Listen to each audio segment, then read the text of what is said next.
Hey, what up, guys? Doing another What's Next. This is on former two-time world title challenger Jose Cepeda. Disappointing. This guy can't get back in the ring. He hasn't fought since May of last year when he... I'm sorry. I take that back. Since September of last year, he fought on the Tyson Fury undercard on ESPN and actually scored an upset in the biggest win of his career, a clean one-sided 10-round decision over former two-division world champion Jose Pedraza. Pedraza was moving up to 140, trying to, establish himself here at 140.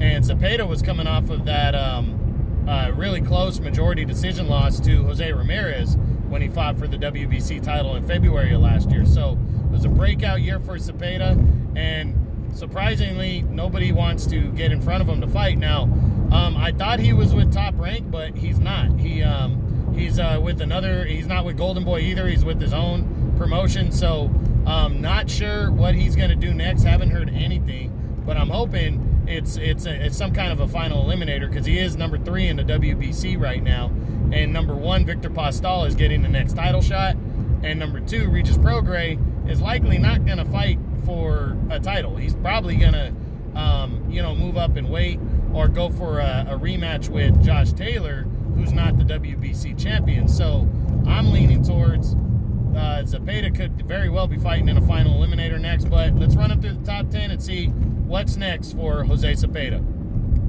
Now, again, he's number 4 at 140 pounds. That's junior welterweight. So we start with number 1, and that's undefeated unified champion Josh Taylor.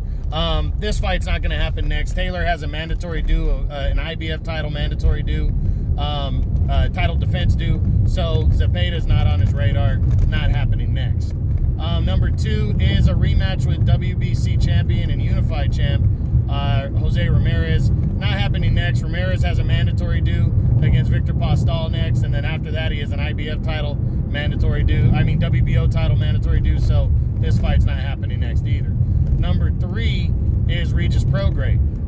I guess it could happen, but I don't think it will. Prograis was supposed to face Maurice Hooker at a catchweight of 143. I think he's doing that next. I think he's going to win and wait around to see if Taylor wants to fight him in a rematch. I think that's the only fight he's coming back down to 144 is Josh Taylor. If it is a rematch with him, and then possibly after that a showdown with Jose Ramirez. But I definitely don't think he's going to be fighting in a final eliminator against a guy with not a big name and a slick southpaw like Cepeda, so I'm not seeing it. Cepeda's number 4. Number 5 is Victor Postol, former world champion. Postol's got the next world title shot against Jose Ramirez. Even if Zepeda put himself in line for the WBC title, it wouldn't even happen after that. So definitely not happening next or anytime soon. Number 6 is former lightweight champion Robert Easter Jr.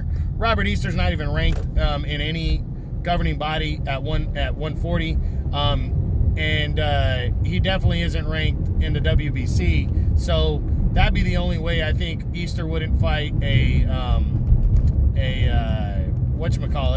PBC fighter, is if he had a guaranteed final eliminator locked in stone, which he wouldn't with Cepeda. So I'm not seeing this one. Number 7, Maurice Hooker.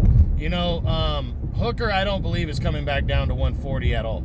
I think he's going to fight the catchweight fight against, what's his name? Regis Prograis. And then after that, they will, he'll move up to 147, whether he wins or loses. So him and Zepeda is not going to happen. Zepeda versus number 8, Kiro Relic. I guess it could happen if Relic gets re-ranked in the WBC and wants to continue his career at 140. But coming off that loss in the semifinals of the World Boxing Super Series to Regis Prograis, I don't think Relic's going to want to face a guy like Cepeda next. Number 9 is Pablo Cesar Cano. I definitely think this fight could and maybe should happen to determine the WBC's final eliminator. But I'm not sure it's going to happen next, because Cano was supposed to fight Michael Perez on a DAZN card, and that fight got scratched. I think it's possible these two guys could fight next, because this basically would be the WBC's next final eliminator, because Cepeda's number 3 and Cano's number 4. Prograis number 2, but he's probably not going to go near the WBC's for a final eliminator. And then number 1, Victor Postal's getting the next title shot against Jose Ramirez. So they're going to need a new number 1. And I think Cepeda versus Cano makes a lot of sense. But I don't know if they're going to do it next. It's probably going to have to wait. So I'm not seeing it, but I think it could very well happen to determine the next mandatory challenger and the WBC. And then the 3-way tie for 10th, you got Adrian Granado's not seeing this one. Granado's not ranked in any governing body.